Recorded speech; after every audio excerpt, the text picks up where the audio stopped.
Beleza, todos enxergam o quadrinho? Não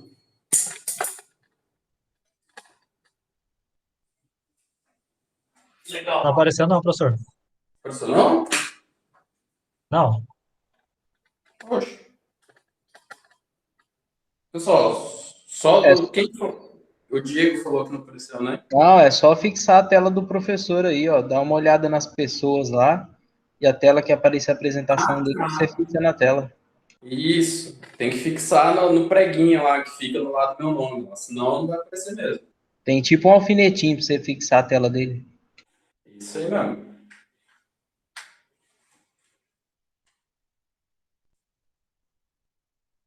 Legal. Então vamos lá, pessoal. Ó, o que a gente olhou por último agora, né? O que a gente viu a última parte lá de comunicação? Nós vimos tolerância à falha.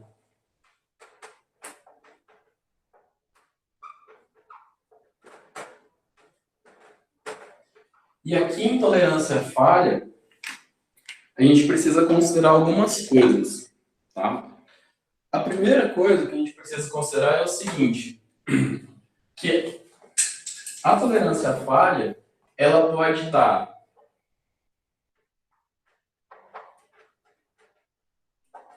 no processo, ela pode estar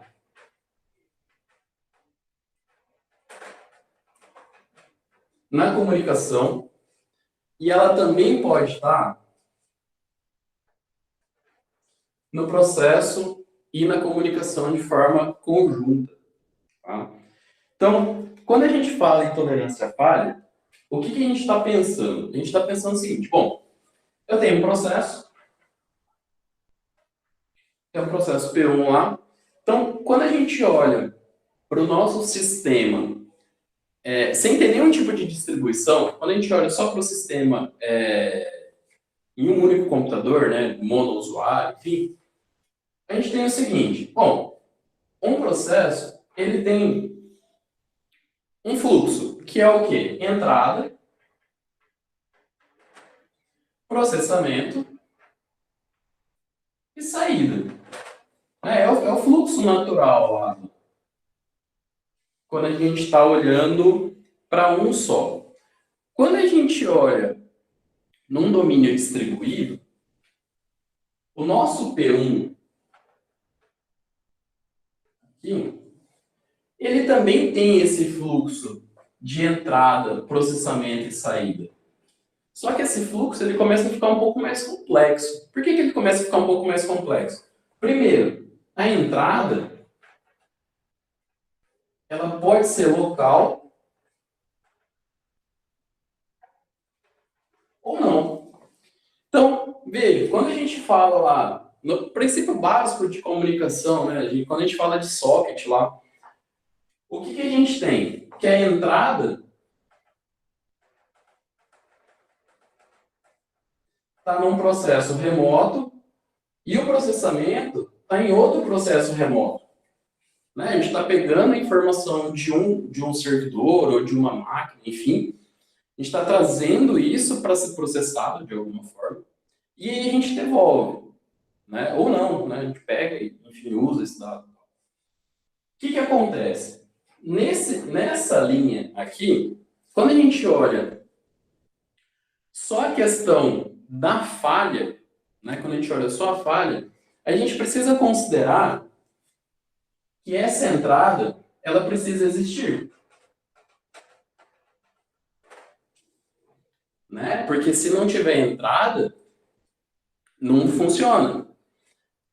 A gente tem outros princípios básicos também que eles não ficam tão claros assim, mas quando a gente começa a olhar lá, a gente fala, pô, verdade. Por exemplo, se eu tenho um processo cliente e um processo servidor, né? Quando eu tenho um processo cliente e um processo servidor, o meu processo servidor tem que estar ligado primeiro. Por que meu processo servidor tem que estar ligado primeiro? Porque quem solicita é o cliente, não é o servidor. Então ele tem que estar ligado primeiro. Então, quando a gente começa a olhar esses pormenores, né, esses detalhezinhos, a gente vê que a gente já trabalha né, pensando em possibilidades de falha, e aí tem essa parte de erro, falha, né? Como é que é? É falha, erro e. Tem mais um.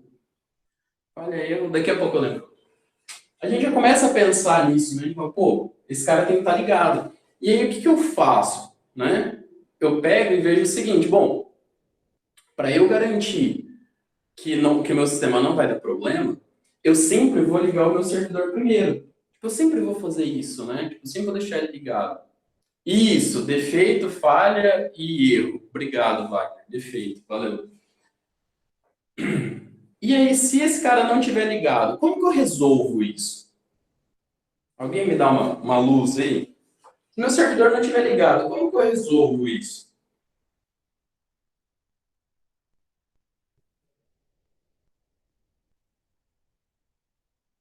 O log falou de. Quem mais? Tratamento de exceção. O tratamento de exceção, ele é o mais lógico e o mais simples, né? Porque o que ele vai fazer? O cliente vai tentar aqui conexão. Se ele não conseguir conexão, ele vai ter um erro qualquer aqui. A gente trata esse erro lá e bota para o usuário, né? Fala assim, ó, aconteceu um erro qualquer lá que, enfim, não está rolando, tá? Mas isso a gente está olhando só na parte mais simples da coisa, né? Tipo, mais sossegado. Erro manda e-mail para o TI, também serve, tá? Agora, tem sistemas que eles são um pouco mais complexos. Por exemplo,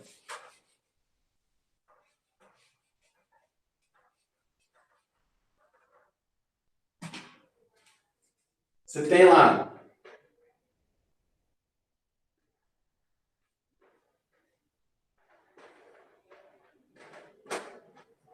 você tem 5 servidores, tá? E esses 5 servidores, eles usam o mesmo processo, então todo mundo é P1,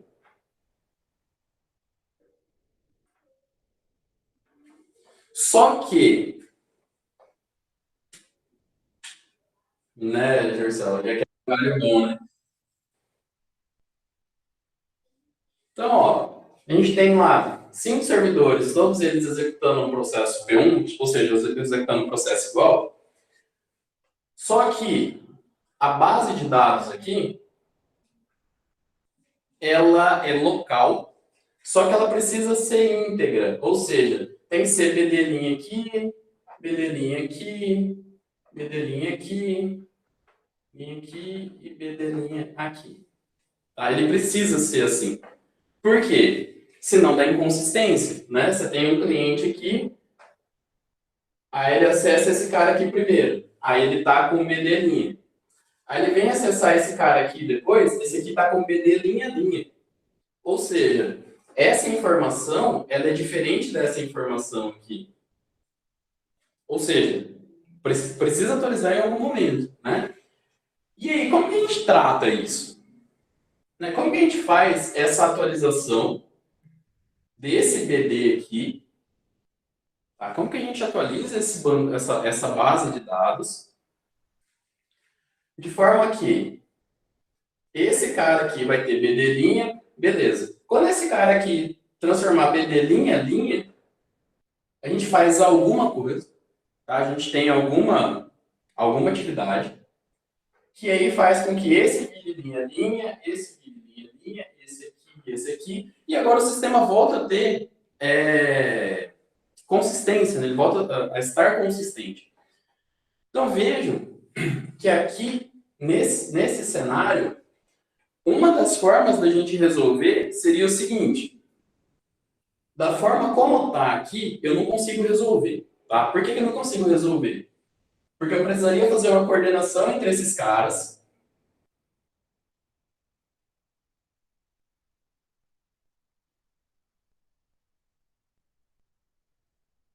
Dessa coordenação aqui, eu precisaria escolher um líder. Esse líder seria o cara que faria o gerenciamento,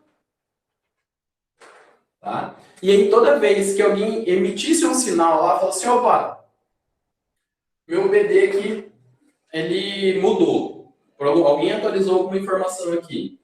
Ele faria o que nesse sistema? Trava para todo mundo, inclusive conexões já entradas, né, que já entraram. Ele trava para todo mundo, ele atualiza e depois ele dá o release. Seria uma forma, tá? Só que qual que é o problema disso? O quanto de informação esse cara aqui já consumiu? Quanto que ele consumiu? Então, veja que dessa forma aqui, né, essa maneira aqui de fazer essa coordenação, colocar um líder lá, ter um que vai fazer o gerenciamento, né? Fazer o lock, fazer o release, ele faria o serviço, ele acertaria aqui, né, o que a gente precisa. Só que quanto de informação aqui, ou seja, quantas páginas sujas esse cara aqui consumiu? Ou seja, o quanto de informação ele já pegou do banco de dados, da base de dados antiga. Sabe quanto que ele usou? Então, não sei quanto que ele usou. Uma forma para resolver esse problema seria fazer o quê? Dropar a conexão do cara lá. Não, caiu, puf, ó, sem querer, ó, desliguei o cabo. Por que dropar? Porque dropando esse cara, você força ele a conectar de novo. Força isso, né? Tipo, você pega e fala assim, ó, conecte outra vez. Tá? Isso é só uma forma, tá, gente? Uma outra forma, que alguns de vocês até comentaram lá, quando a gente estava falando de processo, seria fazer o seguinte. A gente continua lá com o nosso cliente, né?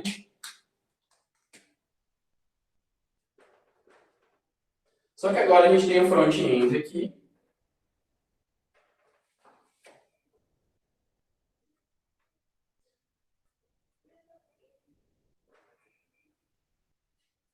A gente tem o nosso back-end. E esse back-end, ele está ligado aqui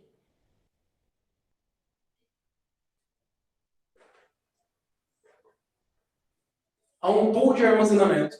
Ou seja, um armazenamento em rede aqui. Resolve o meu problema?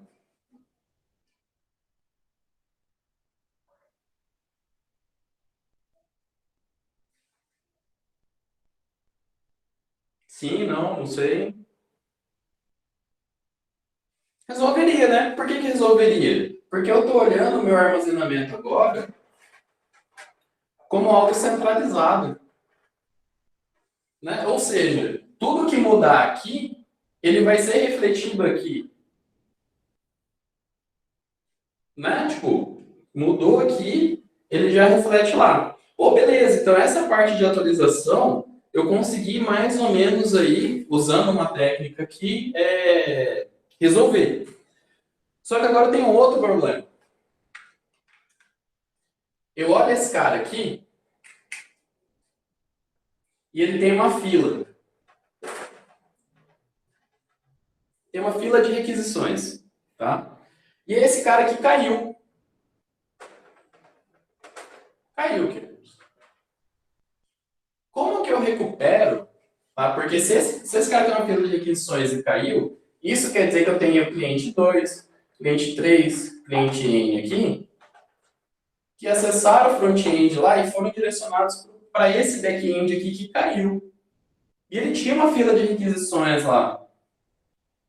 Como que eu resolvo isso? Ou seja, como que eu recupero a execução para esses caras, pensando em conexão ou pensando em processamento, né, em fila de requisição aqui. Então, o Jason falou lá,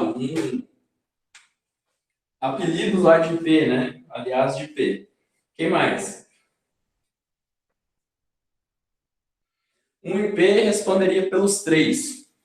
Se você olhar a visão macro da coisa, esse cara aqui fez o socket para cá. Então, assim, a conexão dele não caiu, né? A dele não caiu. Quem caiu foi a do back-end, ou seja, de quem está processando.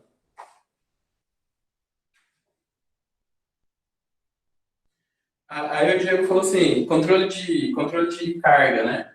Só que aqui, Diego, ele já estava fazendo um controle de carga, tá? O que a gente está tentando fazer, que a nossa motivação aqui, é recuperar isso aqui. Ou seja, pegar o que estava em execução nesse cara aqui e tentar recuperar isso. Será que tem como? Armazena a fila no master, e aí o gator armazena a fila e faz o load. Se esse cara aqui armazena, ou seja, se ele armazena as requisições, uma possível forma de fazer é o seguinte: ele armazenou e eu vejo, bom, tive resposta? Não, não tive resposta. Mando para outra. Uma lógica para fazer isso, tipo, para dar certo. O mesmo princípio para o front dá para usar para o back-end? Dá. Uhum. Como que eu faria para verificar no front-end que o back-end caiu, quem foi enviado para ele, para poder pegar isso que está armazenado e jogar para o outro back-end?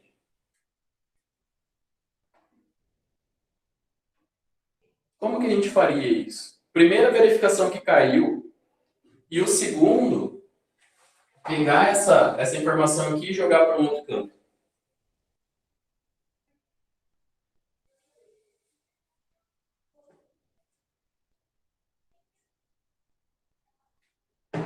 Deixa eu ver aqui. Talvez externalizar a fila em outro servidor usando um RAPid. Veja, essa fila aqui, ô João, ela já está armazenada. Tipo, ela existe no front-end, tá? Ela está ali. Aí a Thalita falou, ó, põe um timeout. Legal, como que eu controlo esse timeout? Como que eu faço isso? Então, eu vou facilitar para vocês. Eu faço com que o front-end aqui, ele tenha um monitor. Ele tem um monitor, ele vai ter um daemon ali monitorando. E ele vai fazer o seguinte, ele vai ter B1, B2 e B3. A cada X segundos, ele manda um ping. Que pode ser um ping unicast, ou seja, ping nesse, ping nesse, ping nesse. E aí ele vai ter a resposta dos três e vai saber quem caiu. Ou ele pode fazer um ping multicast. Ou seja, ele cria um grupo multicast para esses três caras, ele manda só um multicast, e aí quem não responder, ele fala assim, ó, caiu. Então, essas duas formas, SMTP, nesse caso aqui específico, Jorcel, eu acho que não, tá? Porque por SMTP, a gente estaria usando a lógica de e-mail, né? Que é SMTP de e-mail. SNMP. Isso, com SNMP, a gente conseguiria ver a parte da rede aqui se está funcionando ou não. É SNMP, tá? SMTP é e-mail. Então, ó, uma forma de fazer seria com ping unicast ou multicast e um monitor olhando esses caras aqui. Uma outra forma de fazer seria implementar uma camada 3. Aí aqui a gente... Essa é a ideia do SNMP, tá? A gente teria um middleware aqui. E esse middleware, a gente implementaria só a parte de SNMP. Por que eu preciso implementar só a parte de SNMP? Porque esses caras aqui, eles não são de camada 3. Igual um roteador, né? Que já tem um firmware para isso. Eles são de camada 5. Eles têm a camada de rede, os protocolos conseguem trabalhar com essa camada de rede, mas o sistema como um todo não está pensando muito no SNMP, né? Não está muito preocupado com isso. Mas eu poderia ter um middleware que eu implemento essas funções SNMP e aí eu faço um monitor agora com SNMP para esses 3 caras. E aí, beleza, eu consigo monitorar eles. Com HTTP também dá, tá? Você tenta vai depender muito do serviço aqui, né? O ping é o mais tranquilo, tá? Por que o ping é o mais tranquilo? Vamos lá. HTTP, você está em espaço de aplicação. Ping, você está em espaço de rede. Então, quando eu falo em espaço de aplicação, é o seguinte, para esse cara aqui responder um HTTP, ele tem que ter um servidor web rodando aqui. Senão ele não consegue responder um HTTP. O mesmo para todos os de baixo. Se ele precisa ter um HTTP e ele está na aplicação, e se na verdade esse cara aqui, a rede está ok, só que o servidor aqui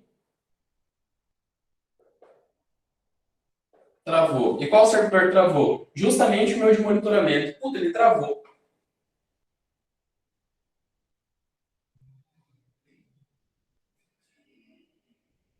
Boa pergunta, Thomas. Gostei. Então, ó, só fechando essa aqui, tá? Então, ó, o que pode ter acontecido com o B? Deixa eu apagar aqui que ele tá um lixo. Isso aqui.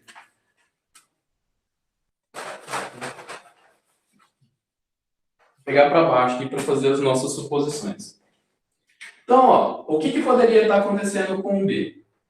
O front aqui, ele está mandando HTTP para cá. Ele está mandando HTTP para cá. E ele está mandando HTTP para cá. E aí esse cara aqui responde, ok. Esse cara aqui responde, ok. E esse cara aqui dá timeout. Ou seja, com esse meu monitor, eu falo o seguinte, ó. Então esse cara aqui, ele tem que sair da lista de aptos. E o que foi armazenado de requisição que estava indo para ele, agora vai ser encaminhado para outro. Tá? Isso é uma solução usando HTTP. Só que o que pode acontecer aqui? Esse HTTP aqui, ele pode só ter travado. Então, o processo do monitor travou. Isso quer dizer que os demais serviços aqui, S1, S2, sei lá, eles estão ok.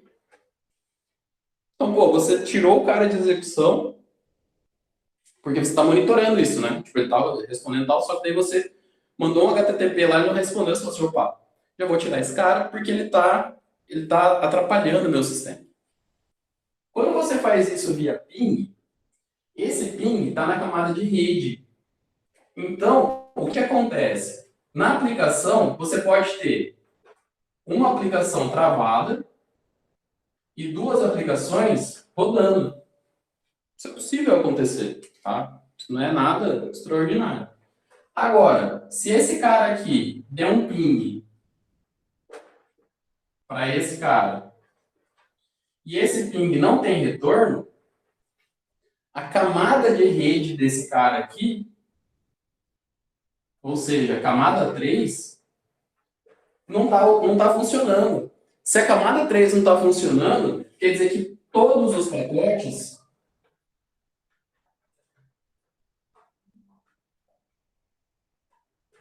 estão perdidos. Tá? Todos os pacotes estão perdidos. E aí, também dá, Wagner. Pode ser que o ping retorne, mas o serviço lá do S1 ou do S2 está travado. Tá? Então, veja. Em nenhum momento a gente colocou, por exemplo, esse cara como a solução, né, definitiva para ter o pé aqui. Esses 2 caras como solução também. E esses caras como solução definitiva. Ou seja, não, vamos pôr lá vamos colocar só na camada 3 que resolve. Não vai resolver 100%. Porque se o cara pode travar, a única certeza que a gente vai ter é se os pins forem perdidos. Aí você fala, não, realmente, a máquina está fora, tira ela de lá, tá? Então, uma forma de verificar isso aqui, tanto com ping, unicast ou multicast, como com parte de SNMP, com HTTP lá como monitor, enfim, é olhar duas coisas. Uma, a rede funciona? Então, isso aqui está ok? Se ele tiver ok, eu vou ver o quê? Eu vou ver o meu serviço específico, tá? Eu vou ver meu serviço específico, se ele está ok. E aí entra um outro ponto, que é o seguinte.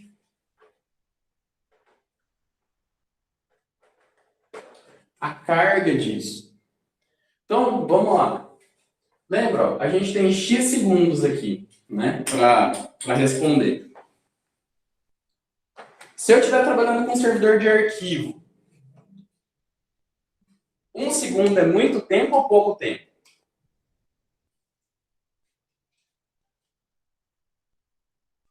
1 segundo é muito tempo, né? Tipo, 1 segundo é muito tempo, servidor de arquivo.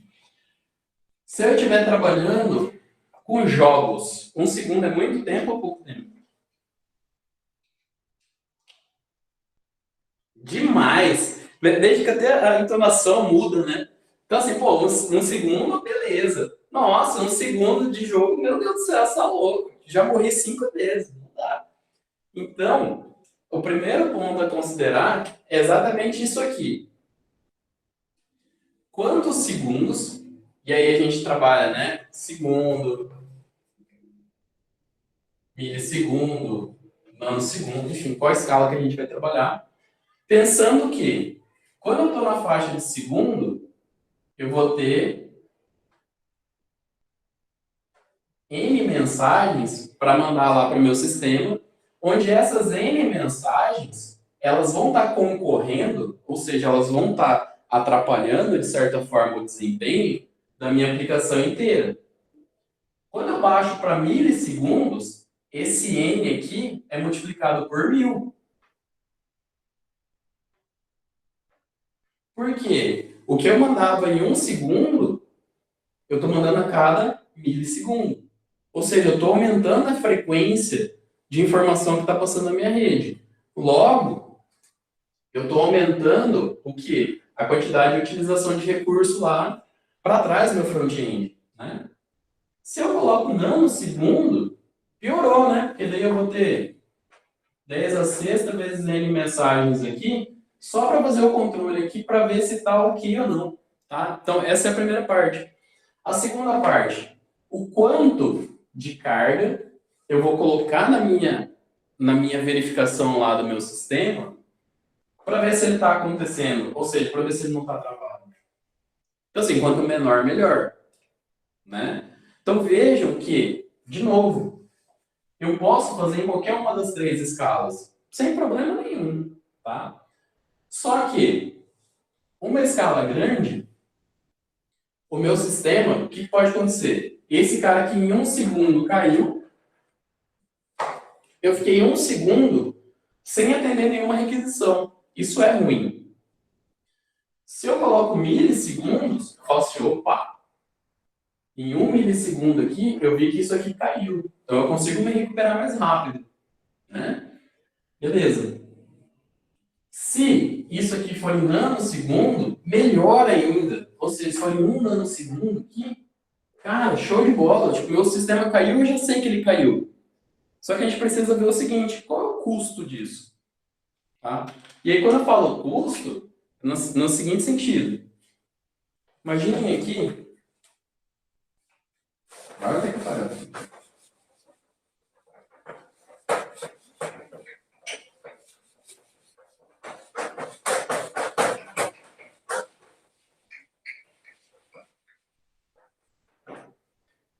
Então, vamos repetir o cenário lá.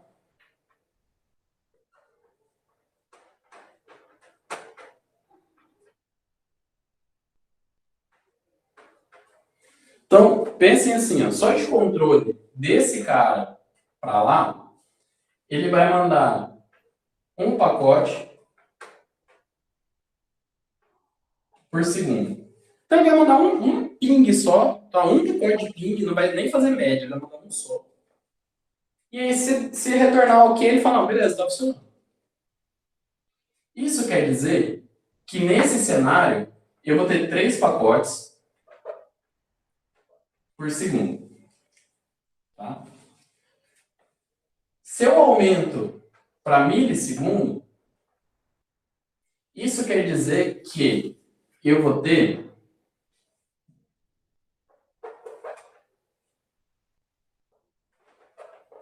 3.000 pacotes por segundo.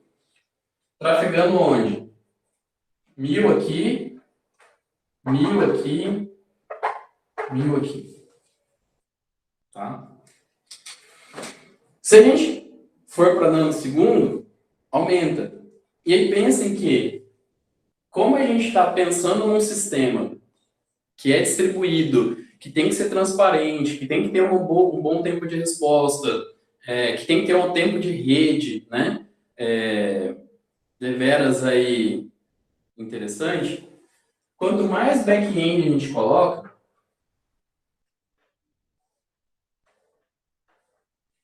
mais escalável fica, mais rápido fica, né? Porque tem mais gente para atender. Só que se a gente olhar para a questão do controle, mais pesado vai ficar também. Concorda?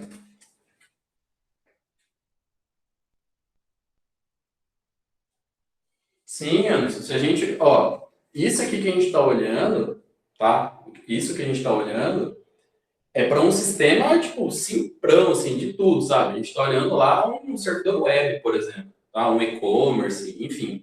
Se a gente estiver olhando tempo real, se a gente estiver olhando sistema de tempo real, a gente muda toda a nossa perspectiva para a seguinte forma.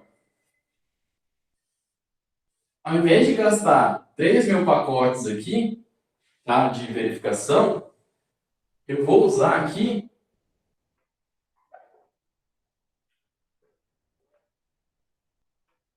eu vou usar 1 milhão de pacotes, tá, por segundo, só para verificar se meu sistema está ok. Tá? Esse real time aqui, Diego, funciona assim. Você tem lá um sistema de controle de voo, por exemplo. Você tem lá um sistema de controle de voo. É claro que ele não vai conseguir informação em tempo real. Ou seja, você tem lá rota 1 do avião 1, rota 2 do avião 2, você não vai conseguir ter isso exatamente no mesmo tempo. Tá? Mas para esses dois caras aqui, e aí entra a ideia de tempo real, você tem que ter um deadline. Ou seja, é o tempo que o seu sistema ele tem que ter para te dar uma resposta. Tá? Então, todo sistema em tempo real, ele tem um deadline. Tá? Todo sistema em tempo real tem um deadline. É o que define um sistema em tempo real, tá, de qualquer outro tipo de sistema. Então, o sistema em tempo real ele tem um tempo. E esse tempo, normalmente, ele é curto. Né? Imagina, você tem 2 aviões na mesma rota. Cara, o tempo para você mudar isso ele é muito pequeno. Então, você não pode esperar, por exemplo, 10 segundos para ver que... Não pode acontecer isso, sabe? Então, para sistemas em tempo real, é preferível você colocar aqui esse sistema de verificação de conexões, você onera o monitor, ou seja, você faz com que ele consuma recurso, mas você não compromete a execução do sistema. Tá? Então, no final das contas, você precisa pesar o quê? O meu sistema, ele aceita uma determinada carga, mas se ele falhar, ninguém vai morrer? Então, acho que o ponto é esse, sabe? Tipo, é bem drástico o negócio. Então, assim, bom, ninguém vai morrer, não vai pegar fogo, não vai acontecer nada. Beleza, entendeu? Então, assim, em alguns segundos lá, se eu perder X aquisições, tudo bem, sabe? Tipo, acontece. Por isso que chama tolerância à falha, né? Tipo, é algo que é tolerável, sabe? Tipo, você vai definir um limiar lá e você fala, não, beleza, dentro desse limiar, se falhar, falhou. Tipo, beleza. Quando a gente fala em tempo real, a gente está falando em sistemas o quê? Controle de voo, controle de usina termoelétrica, controle de transmissão de energia. Então, assim, são sistemas que, além de críticos, você tem vida envolvida, né? Então, assim, é um sistema crítico. Se ele não fosse crítico, não precisava ser real, né? Você trabalharia ele lá numa rotina de TCP/IP, por exemplo. Tá tranquilo, e não é assim, tá? Beleza. Então, essa parte da lógica, do custo. E a última parte que eu tinha separado para falar para vocês é o seguinte.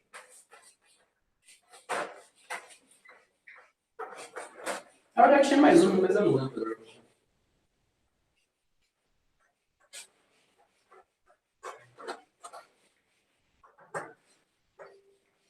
Ah, lembrei. Cache.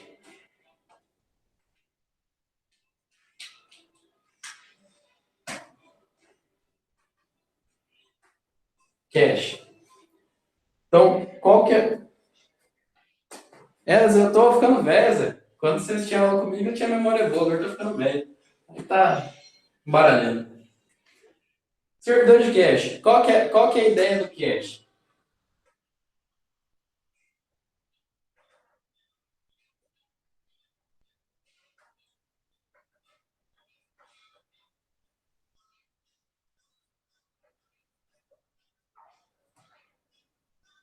Você tem lá um enlace. Só um pouquinho, pessoal, rapidinho.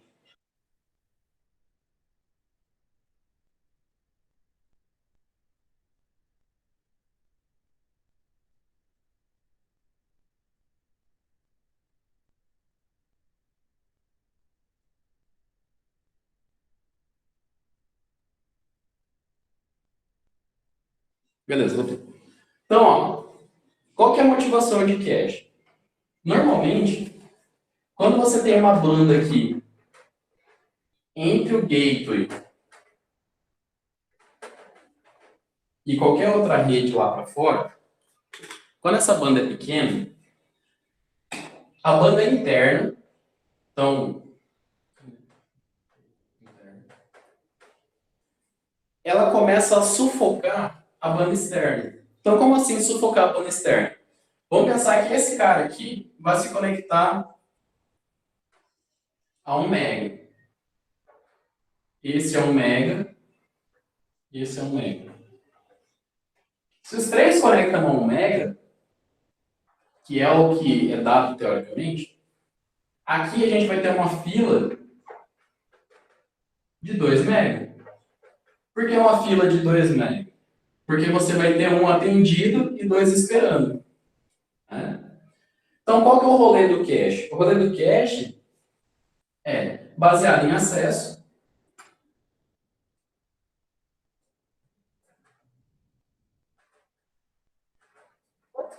Baseado em acesso, você traz o conteúdo mais referenciado entre esses caras para o seu servidor de cache e passa a atender as requisições via gateway, pesquisando primeiro no cache, e se não tiver no cache, você, via cache, pede, recebe e devolve.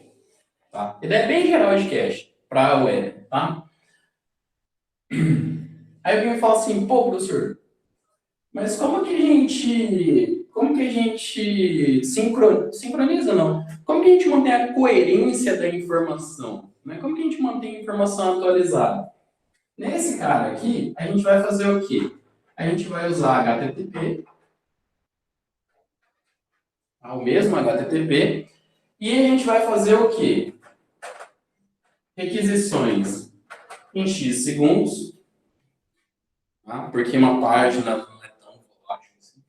Então, requisições em X segundos. E aí, essas requisições em X segundos, a gente vai analisar o cabeçalho olhando mensagem da família 300. Por que a gente vai olhar a mensagem da família 300? Esse cara vai solicitar uma página lá, sei lá, Globo.com. Aí quando ele acessa a primeira vez, ele traz essa página para cá. Ele copia isso, ele faz um download. Depois de um tempo, esse cara aqui é atualizado. Só que ele não é atualizado inteiro. Então, veja, tem objetos que eles vão permanecer lá. O logo vai permanecer lá. As partes de estilo, de modelo, não sei o que, vai tudo permanecer lá. Vai mudar um link ou outro. Isso quer dizer que, quando a requisição HTTP vai para lá, ela vai ter objetos na casa dos 200 e vai ter objetos na casa dos 300. A esses caras do 300, da família 300, a gente consegue ver o seguinte. Existe aqui e existe aqui? Existe, então não precisa carregar. Existe aqui e existe aqui? Beleza, então não precisa carregar. Existe aqui e existe aqui? Não, então traz o objeto para cá. Veja que o HTTP ele é esperto. Ele vai fazendo por objeto, ao invés de pegar a página inteira. Tá? Então, o cache, ele tem essa funcionalidade, é uma funcionalidade interessante. Tá? Uma mesma visão do cache.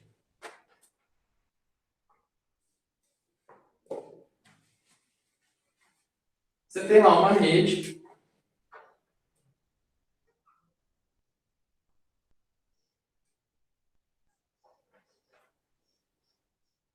Com um servidor de HCP, tá? Já estava funcionando. Aí você tem um novo cara aqui, que quer entrar na rede. Aí o que esse servidor de HCP faz? Ele pega, faz a oferta. Aí esse cara aqui aceita. Aí esse cara aqui manda o endereço lá para ele. Aí ele conecta. Opa, show de bola, estou na rede. Só que esse DHCP aqui, ele tem um cache. E esse cache DHCP, ele tem um tempo. Pergunto, por que eu preciso ter um tempo no cache DHCP?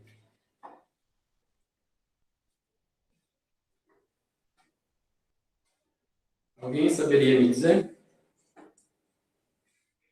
Tanto a questão do cache quanto a questão do tempo.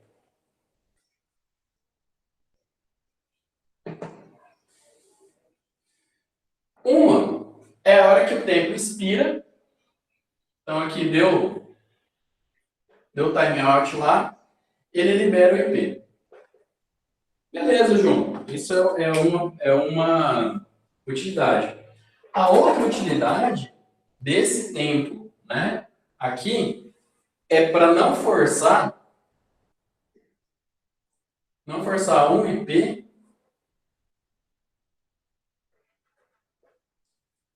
com MAC distinto. Nesse caso aqui, do cache, sim, o Jorçal. Então ele olha o MAC, já é um MAC que está em cache e não deu timeout, ele já dá a oferta lá.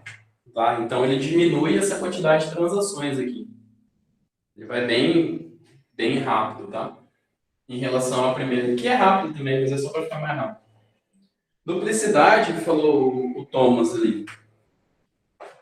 Uma outra forma de usar esse cache aqui e usar esse tempo é fazer o processo inverso. Ou seja, você garantir que um IP ele sempre vai estar associado a um MAC, tá? Para que eu garanta alguns serviços específicos para uma determinada máquina. Então, quando eu mudo de máquina, por exemplo, aqui tem o serviço 1. Aí essa máquina aqui estragou, queimou, sei lá. Tipo. Aí eu coloco outra máquina aqui. Aí eu venho lá e coloco o S1. É necessária, é interessante, que o IP que estava aqui passe a vir para cá. Daqui, vem para cá. Por que eu gostaria que isso acontecesse? Porque aqui já foi configurado o IP para S1 e aqui já foi configurado o IP para S1. Então, se isso aqui muda, eu preciso mudar lá também, né? Aí alguém fala assim, pô, professor, mas você pode fazer por nome. Né? Você pode fazer por nome. Dá também. Tá? Dá também. E aí, a questão do nome, a gente deixa isso aqui um pouco de lado. Tá? Eu consigo fazer com o nome sem não necessariamente associar make IP aqui. Só que aí eu preciso do quê? Preciso aqui, meu servidor DNS. Então veja que tudo tem um custo. Tá? Tudo tem um custo, tudo tem um caminho. Então, assim, Active Directory, Tab Service Directory, mas veja, João, você também vai precisar ter um serviço lá, né? Mesmo que seja aqui no seu DHCP, mas você precisa ter isso. Então, notem que toda solução, tá? Toda solução para tolerância à falha, toda ela tem um custo.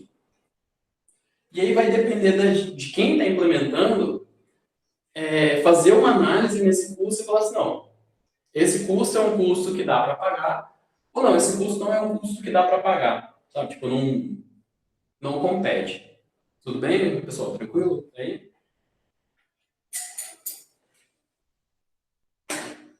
E a última parte, agora sim.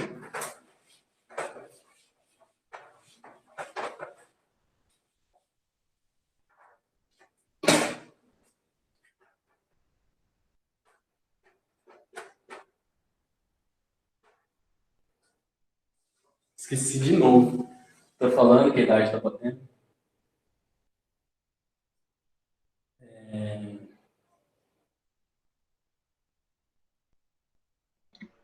Defeito. Defeito, obrigado.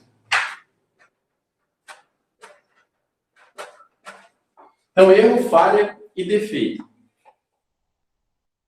Erro sempre vai estar relacionado à lógica, tá? Então, assim, alguma coisa na sua lógica não está batendo. Por exemplo, você tem lá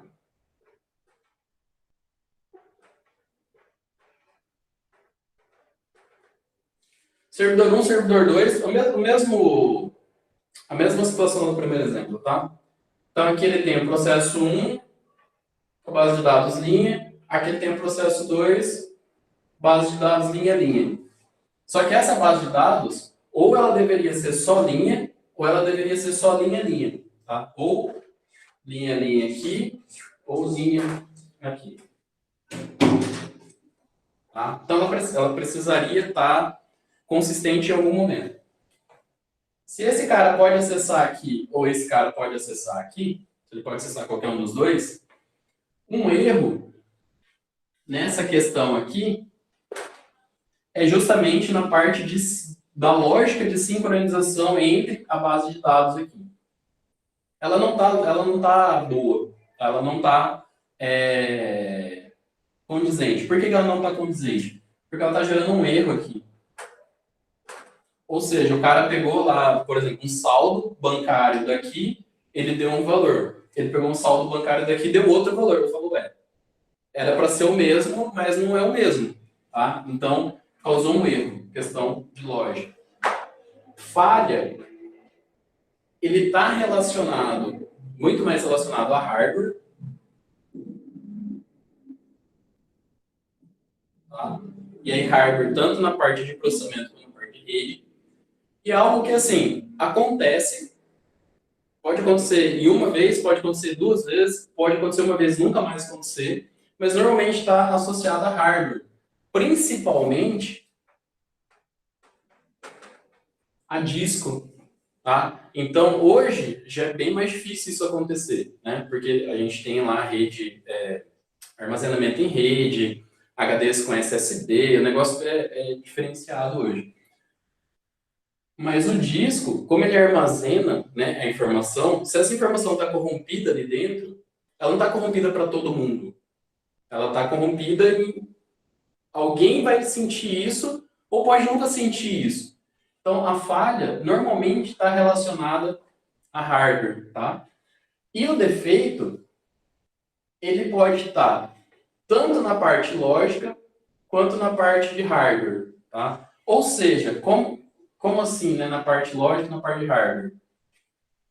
Aqui não foi a lógica de sincronização aqui nossa que não tá legal, sabe? Não foi a lógica. Tipo, ela tá quando eu digo lógica é assim, né? A forma,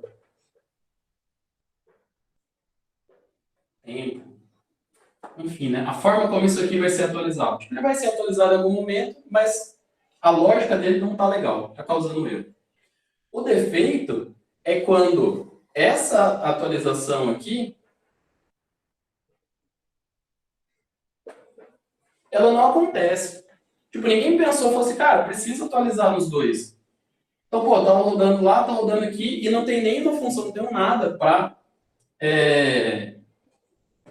sincronizar esse cara. Então, opa, se não tem nada para sincronizar esse cara, esse sistema aqui não funciona.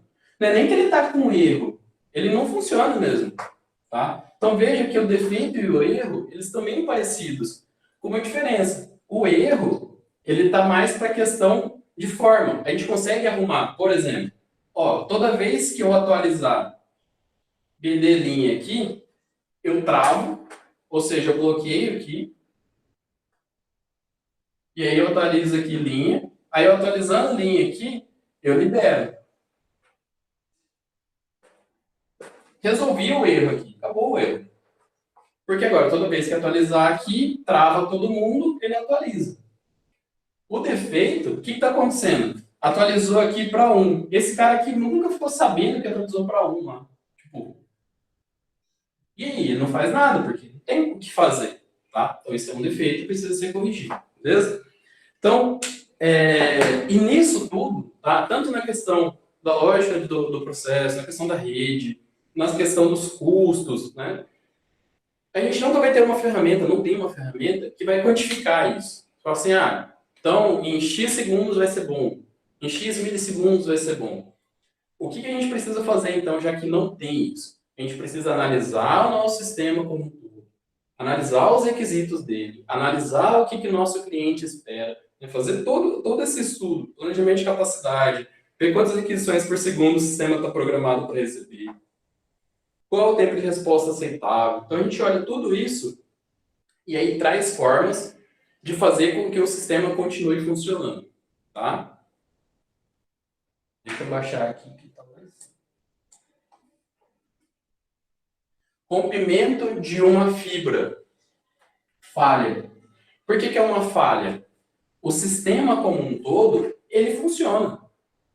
Só que você nunca ia prever na vida que uma fibra ia estourar. Nesse caso, o que você pode fazer? Você tem lá, né, o seu... Vou colocar no geral.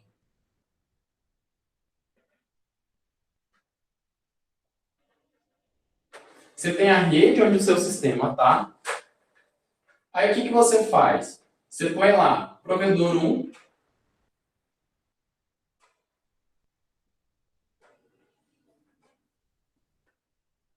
provedor 2. Rompeu a fibra da Oi. Você faz a troca de link aqui, tá? Do home você faz para baixo e aí continua.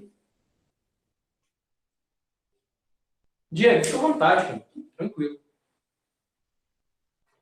Tranquilo. Tá, Thomas. Então, uma forma, por exemplo, dessa questão da fibra seria isso. Você tem dois provedores, onde você usa um. Você sempre vai usar um, né? E o outro ele vai ficar em stand-by lá. Tem vários termos para isso, mas vamos colocar que ele está lá, está desligado, ele está operando, mas está esperando, né? Não está trocando informação. Quando esse cara aqui cai, você vem aqui e troca faz um anúncio de rota para cá e esse cara faz um anúncio de rota para cima. Resolve, mas tem custo.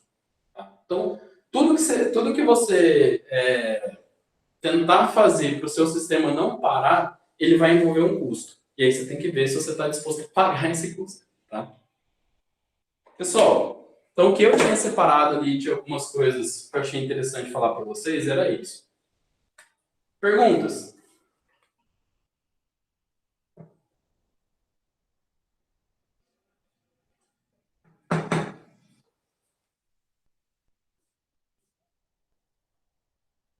Sim, não sei. Prefiro não opinar.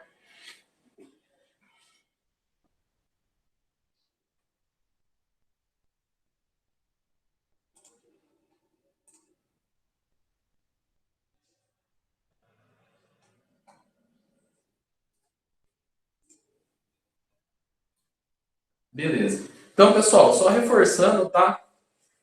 A nossa lógica para os próximos encontros. Então, quinta-feira que vem, vocês vão ter a avaliação. A avaliação vai ficar aberta no horário da aula, então, das 8h40 às 10h40. Nas semanas nas 3 semanas após a avaliação, né, a gente vai ter tendências. E aí, cada semana vai ser um assunto diferente. Vocês vão fazer uma pesquisa bibliográfica, tá, a respeito do assunto. E a gente vai discutir esses assuntos que vocês vão trazer. Tá? Então, é bem mais tranquilo. E aí, é mais diálogo mesmo. É mais para a gente entender qual que é o problema de pesquisa, onde que isso está lá em sistema distribuído, né, o que está acontecendo. E a última parte são as apresentações. A apresentação é do trabalho que você vai escrever o seu artigo. Então, você vai fazer a sua apresentação lá, focando no problema, talvez em metodologia, né? Ou quem for fazer com parte de estudo bibliográfico, trazer esse levantamento bibliográfico, né? Por que você está trazendo ele? Então, enfim, a apresentação é nesse sentido. Vocês vão entregar essa apresentação para mim, vou deixar um espaço lá para vocês subirem ela. E no último dia de aula, vocês vão subir o artigo. Então, o artigo é a segunda parte da nota. Então, a primeira parte da nota são as desculpa, as atividades que vocês fizeram no Moodle, mais a avaliação de quinta-feira. Então, tudo isso somado, né, vai ter um texto lá bonitinho. E o artigo, tá? Então, a entrega do artigo. Aí, para o artigo, eu vou demorar um pouquinho mais para liberar a nota, porque eu vou precisar ler, né, bonitinho todos eles, para poder dar a nota. Tudo bem? Dúvidas?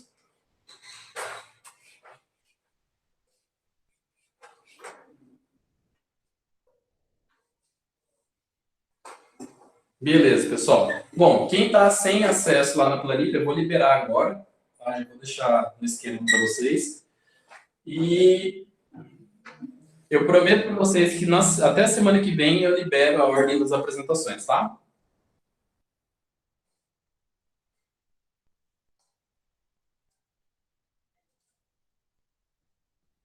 Joia.